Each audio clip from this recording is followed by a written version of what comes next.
আজকে আমি তোমাদের সাথে শেয়ার করব আমি রোজ বাড়িতে কি এক্সারসাইজ করি। রোজ বললে ভুল হবে, কারণ আমি রোজ করি না। আমি বিভিন্ন ক্লাস থাকে আর আমি সারাদিন অনেক ব্যস্ত থাকি।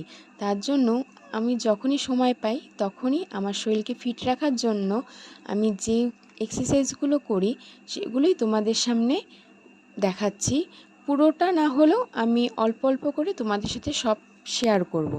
আর তোমাদের সেই সাথে বলছি যে যোগাসন কি, যোগাসন আমাদের কেন করা উচিত।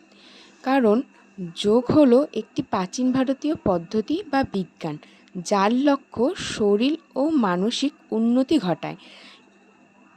এটি একটি প্রক্রিয়া যার মাধ্যমে শরীর, মন ও আত্মাকে এক সূত্রে বাঁধা হয়। যোগাসন আমাদের শারীরিক ও মানসিক স্বাস্থ্যের উন্নতির জন্য করা উচিত। এটি শরীরের নমনীয়তা, শক্তি ও ভারসাম্য বাড়ায়, সেই সাথে মানসিক চাপ কমায় এবং মনোযোগ বাড়াতে সাহায্য করে। নিয়মিত যোগাসনের মাধ্যমে সুস্থ এবং শান্তিপূর্ণ জীবনযাপন করা সম্ভব। যোগাসন শারীরিক সুস্থতা, মানসিক শান্তি এবং রোগের প্রতিরোধ ক্ষমতা বাড়াতে সাহায্য করে।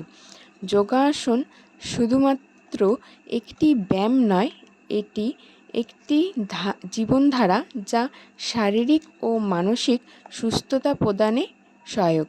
নিয়মিত যোগাভ্যাস করে একটি সুস্থ ও শান্তিপূর্ণ জীবনযাপন করা যেতে পারে। তাই আমি তোমাদের সকলকে বলবো, তোমরা রোজ বাড়িতে যোগাসন অভ্যাস করো আর সুস্থ থাকো।